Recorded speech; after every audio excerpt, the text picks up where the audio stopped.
Hi, I'm Doug from Dynamic Computing, and welcome to episode 83 of 10 Minute Amiga Retro Cast.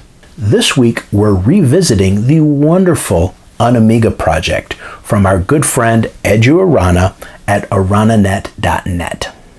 Now, a few months ago, I did a full review on the version 1.4 of the UnAmiga, and I also did a video on creating the UnAmiga as a all-in-one Amiga physically attached to a monitor, as I'll show you here in a second. I'll have links to those videos right up there. In a nutshell, the UnAmiga is a board, you can see pictured here, that will fit inside of an Amiga 500 case and use an existing Amiga 500 keyboard and mouse if you want to. It also can fit into Stephen Jones' wonderful Checkmate case. That's what I did the video on a few months back. Now, this also has PS2 connectors for a PS2 mouse and keyboard that work absolutely wonderfully, which leaves your joystick ports open for joysticks.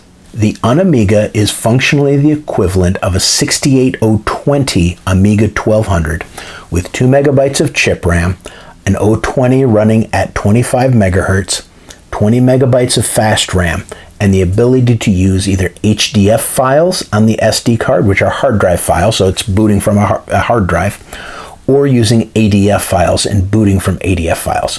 Works fantastic with WHD load, which is how it comes prepackaged. This is a real alternative for creating a brand new Amiga system in 2020 or now 2021. At the time, Edu Arana announced the future availability of a little hat that fits on top of the UnAmiga board, and I'll show you that in just a second. So of course I jumped on it right away, and this little hat is going to add additional RAM and additional power to run more cores than just the Amiga core. It can now run the Commodore 64, the Spectrum Next, the NES system, the original NES, and an MSX machine, which is of course a Japanese 8-bit microcomputer that actually they were pretty cool. The newer 1.5 version of the board that he sells now actually has these capabilities right on board. It has the RAM on board, and the procedure for installing and configuring it is similar to what I'm going to talk about today. But since I've got the 1.4 board with the hat, that's what we're going to be talking about. Now, Edu Arana is just one guy making not only this, but tons of other products on his website. And you'll see the link right down here. So oftentimes you'll go on and you'll see the UnAmiga boards are out of stock. That's because he pre-orders them. He has people pre-order them, and he makes between like 50 and 100 at a time, and they sell out within like a week. And then he delivers them a couple of months later and then does another pre-order.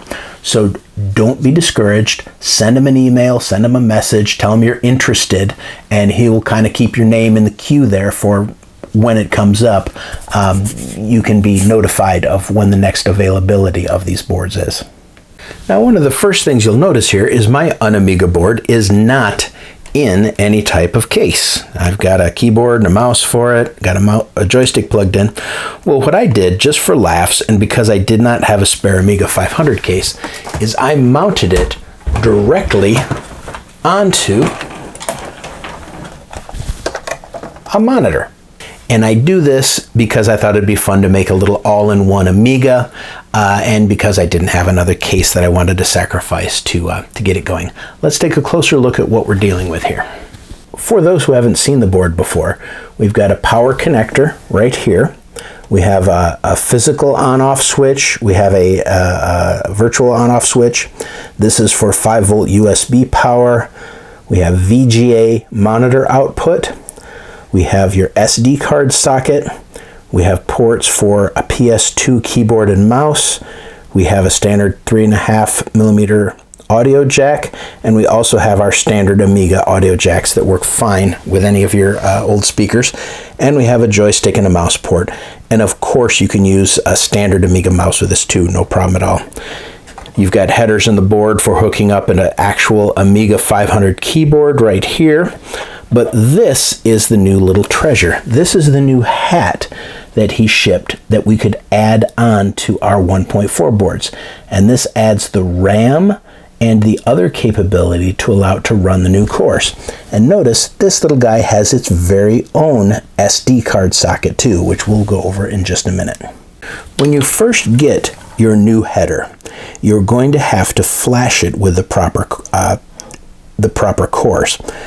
This connector here, which plugs right into the board below, you're actually going to plug a USB blaster into that.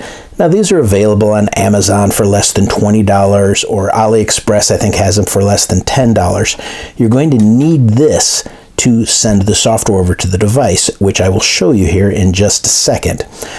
This is nice because this is the same USB blaster that you use with the Vampire. So if you happen to have a Vampire, you need one of these anyways in order to really take advantage of things. Let's show you how the software works.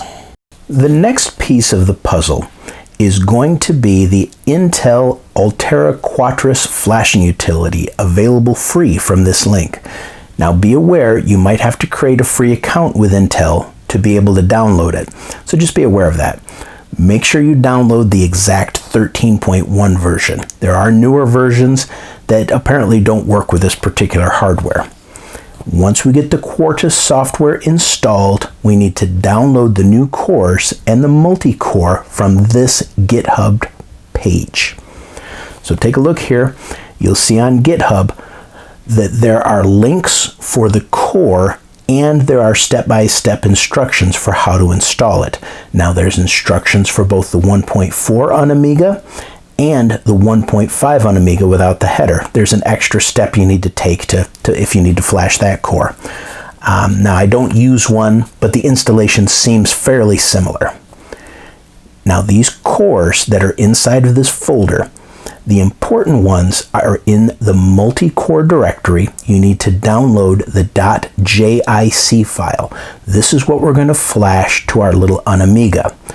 Now, next, you're going to go into each of these specific folders for the individual cores. Not download the JIC files. You're going to download the UA2 files. We're only flashing the JIC file onto the core. These UA2 files, you are going to actually physically copy onto the SD card that's included with your header to enable those. Don't try and flash the 1.4 header with the JIC files from the other cores. It's not necessary and it'd probably screw things up.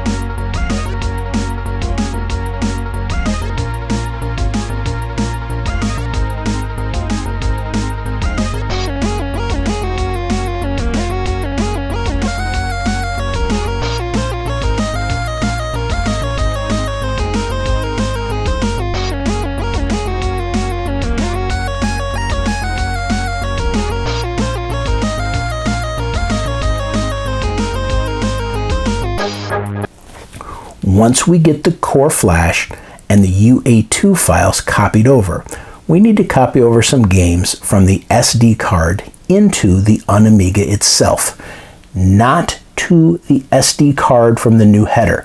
The only thing you're going to have on that new SD card, which is a pretty small one, is going to be the UA2 files from the core. You don't need to put any games on there, nor will they work if you put them on there.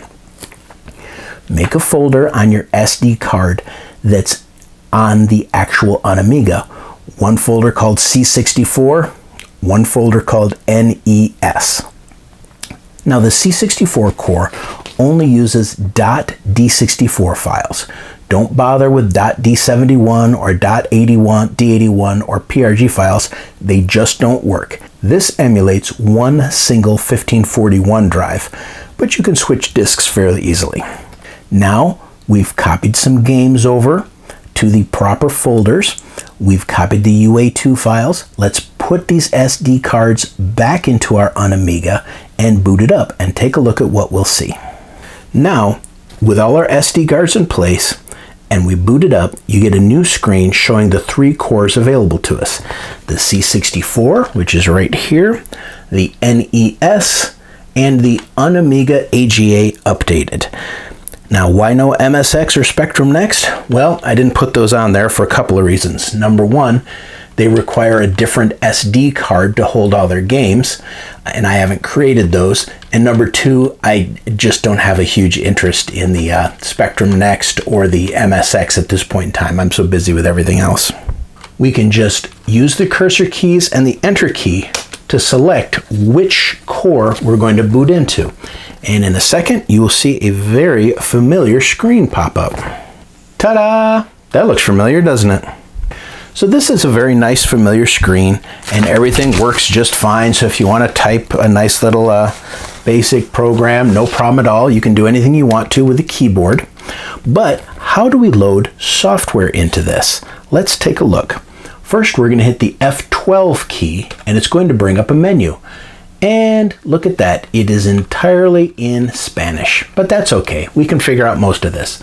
Now this option here will allow you to change whether there's scan lines or no scan lines. Personally, scan lines equal ugly. Just do a standard one in my opinion. We can change some of the colors of the background. So if you need a higher contrast display, you can change that. This is cool. You can switch on the fly from NTSC over to PAL, which is kind of cool. Here you can adjust some of the audio filters. Here you can change which kind of CIA chip you're using. And here you can change which SID chip you're using, including using 2 SID chips for those few games and modules that actually support stereo SID. It's kind of cool, actually. Down here is where we select our D64 files or our tape files. So we go into here and we're going to look at now the SD card that's on the UnAmiga itself. We can scroll down using the cursor keys. You see there's the C64 directory, and we can choose our specific things that we want to do. Like in this case, we're going to tell it Millie and Molly. Let's load it up, see what's going on. Now, all of the standard commands work fine. So if we did want to look at the directory, we could easily do a load $8 and load the directory into memory. Be aware that not all of the keys are exactly where you would think they would be. For example, the asterisk key is not Shift 8 like you would do if you're looking at the PC keyboard. It's in the physical location of where the key would be on a Commodore 64 keyboard, which happens to be the right rectangle bracket. And that brings up the asterisk for load asterisk, 8, 1. Let's run the game. And everything, including the audio, works just fine. Let's start a little Millie and Molly here. This is a fantastic game if you've never played it before. Hey, there we go.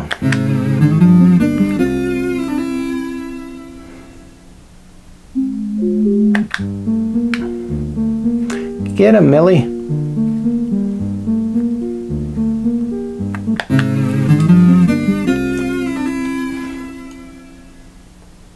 When you're ready to change games, you can hit the F12 key. You see there's an option, Reset C64. That'll just reset it, and we'll choose our next game to try here.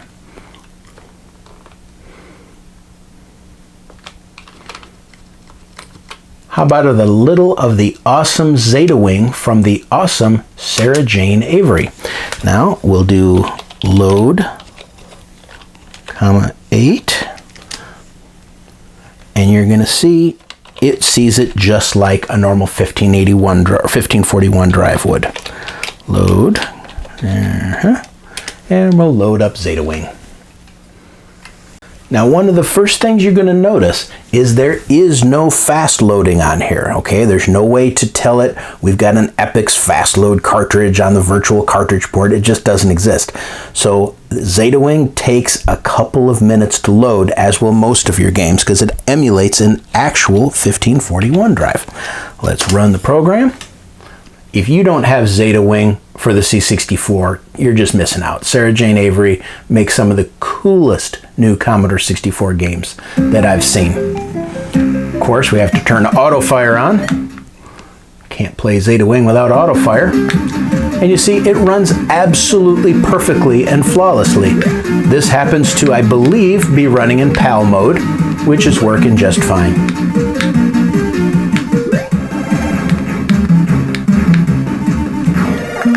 Good job, Doug.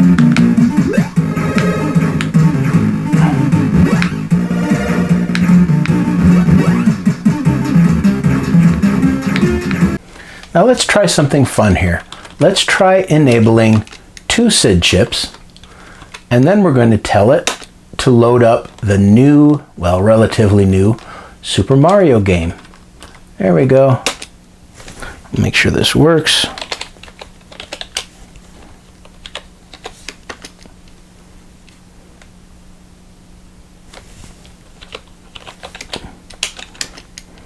Yep.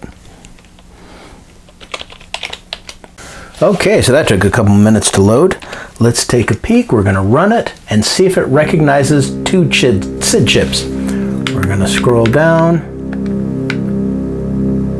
and test SID setup. That doesn't sound right.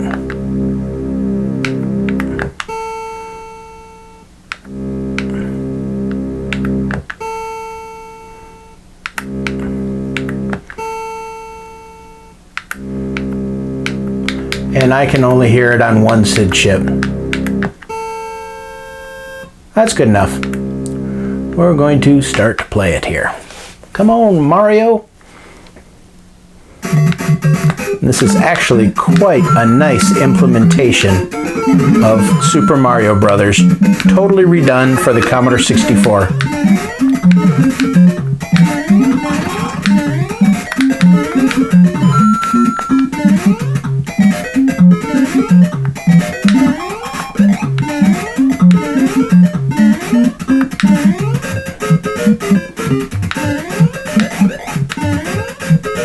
Sounds beautiful too in all its SID glory.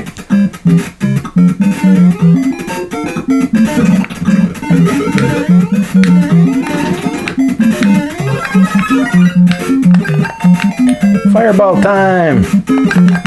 Get him! And of course, being the 1 megahertz processor on here, we do get the occasional slowdowns. But overall, great rendition.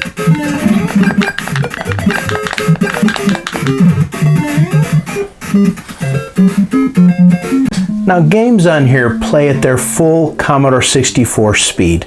There's no speed up features like you can find in Vice, so you can't set it on turbo or anything like that. And there's no way to switch between D64, D71, and D81 files. So just remember, it's emulating a bog standard Commodore 64 with a single 1541 drive. Understand that, and you'll be happy with how it works. Now, I do own several real Commodore 64s. I do most of my actual game playing on my 64C, which I absolutely love. And I also own a couple of Commodore 128s, but they're all NTSC machines. So if I want to play a game that's specifically PAL, up until now I've had to play it on Vice. Now I have another option. Now, of course, NTSC is vastly superior to PAL in literally every possible way. And the letter that you see right here on your screen, that's pronounced Z. Z, repeat after me, Z. And the words color and armor, there's no U in there. There's no U in that. C-O-L-O-R, color. Now also note that the output of this particular UnAmiga is VGA only. There's no HDMI, there's no composite, there's no nothing else. So if you're thinking about using this for some type of capture, for game capture or streaming, something like that, just understand you have to be able to capture VGA and you'll be all right. Let's pop over and take a look at the NES Core. Now, when you launch the NES Core, you're going to have even fewer options. You have the option to reset it, turn scan lines on or off, some kind of probably audio filtering. Here we can set a little border. Here we can change the palette, and then the option to choose your ROM. So you choose your ROM, and now we're going to go down to our NES folder. I got a couple of them here. Let's take a look at Super Mario Brothers. And it launches. Now, one interesting thing is after it launches, we have no more access to our F12 to reset the NES or change a cartridge or anything like that. The only way I've discovered you can get out of this is by shutting the machine off. Now, also be aware that you really need a 2-button joystick. There's a 1-button right here. Hey, there it is. I've got a 1-button Hyperion. But as you know, the NES is a 2-button system. So to really use this, get yourself a good compatible 2-button joystick. You can use the 1 button as the select button. Now you can hear the beautiful NES music here. And now this is only going to work with 1 button, but the 1 button is jump, so I actually got fairly far in here. You can see the emulation is just about perfect. See how it emulated me dying in the first 15 seconds? Did a great job of that now, didn't it?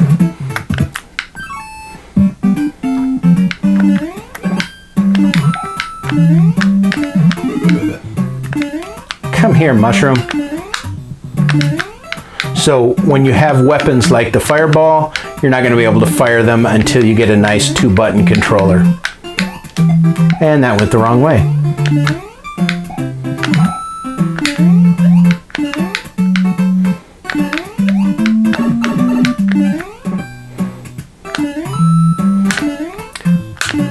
But you can have a lot of fun here emulating an NES on your UnAmiga. So I'm assuming the Spectrum Next and the MSX cores work in a similar way. Menus are probably going to be in Spanish, but you're going to need a separate formatted SD card for each of those because they store their games in a different format, which is why I haven't done it yet, but I'll get around to it. So now our UnAmiga has the ability to handle other OSs. So what do I think about that? Well, the C64 OS seems nice and stable. Everything that I've thrown at it that works as with a standard D64 file loads up fine. Music sounds great on the emulated SID chips. That's absolutely perfect. It would be nice to have some different menu choices to be able to switch the language over to English and maybe a couple of other common languages, but I'm sure that'll come in time. It'd be great to handle .d81 files as a standard format too, since there are a lot of multi-disc games that have been converted over into D81 format, so you can have 3 or 4 disc game appear on one D81 and work fine without disk swapping. That'd be kind of a cool feature to add. If you had an option to emulate a cartridge, maybe just a menu item, and then you have different cartridges you can choose to emulate, like the Epix Fast Loader or an REU or a Freeze cartridge, something like that would be really cool to be able to speed the system up and make things work a little bit better, and give us the option to play some of the huge cartridge games that are out there. Like I know in the late 90s, some people came out with some 1 megabyte cartridges for the Commodore 64. It'd be cool to be able to play those by just using the CRT file in there. Maybe it's something they can add. Having a second floppy drive emulated as Drive 9 would be handy, but absolutely not critical. If you did that, then you could actually run GEOS on here, but you never want to try and run GEOS with one floppy drive. It's just it's futile. It's just not fun at all. But you know, imagine being able to tell it has a 512K REU and 2 .d81 1581 drives on here.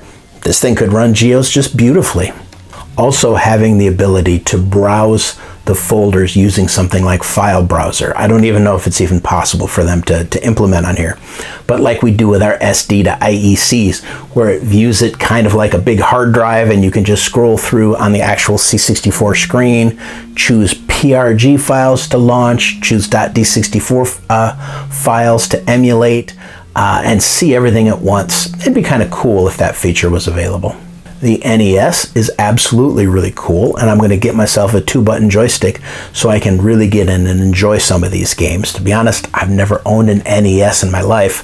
My first Nintendo console was the Wii in 2007. Of course, now I'm a Nintendo fanboy, as some of you may know. But I never really experienced the original NES or Super NES except emulated on my Nintendo Switch or my Wii U or my Wii or my DS systems. And I'll probably get into the Spectrum Next stuff. I know it's really cool. I know there's some great Spectrum Next stuff out there, but the Spectrum's just not in my blood. So, I don't have that same urge to investigate it. But, the guys at the Amigos, they love the Spectrum. The guys at Pixel Gaiden, they love the Spectrum. So yeah, I'll probably have to check it out and see what the old catalog looks like, and then look at the new Spectrum Next catalog. MSX, I have no doubt it was one of the finest 8-bit systems out there. It just never reached the United States, so we never heard that much about them. But I think it's worthwhile taking a look at. Now, it's important to note that Edu Arana has been working with Stephen Jones right here from Checkmate. Of course, Stephen Jones has a Kickstarter going on right now, and I'll have the link here and also in the description, where he's got a new, smaller Checkmate case that uses ITX-sized motherboards. So Edu Arana is working with Stephen to create and sell an ITX-sized UnAmiga. So you'll be able to buy one of his boards, stick it in Stephen's case, and you're golden. You've got an Amiga that's running like a 68020 A1200. You've got a Commodore 64, an MSX machine, a Spectrum Next, and I think I missed one. Oh, an NES, that's the other one. All in one adorable little case for a pretty reasonable price. So I think it's awesome. And remember, ITX is a fairly standard size. So if Stephen runs out of cases before you get yours, you can get a standard ITX case and fit Edu's board right in there. Pretty cool, huh? I'll keep you guys abreast if you follow me on Twitter of when Edu is releasing his next batch of pre-orders for his board. I always try and do that to help him sell a few of them. I would also like to thank my absolutely wonderful patrons that you see right here. If you want to help support me on this channel, pop over to patreon.com/10mark, $2 a month. You can help keep this channel growing into the future. Thanks, guys. I really appreciate it. Please like and subscribe. Tell me what you like or don't like about the UnAmiga and how it handles these new cores. Tell me what you think the new cores need. I'm sure Edu's going to take a look, and he'll be happy to hear what you guys have to say about his cool products. But man, these things are amazing. But until next time, this is Doug from 10 Minute Amiga Retrocast, signing out. And it is dangerous to go alone, isn't it, Link? I think so.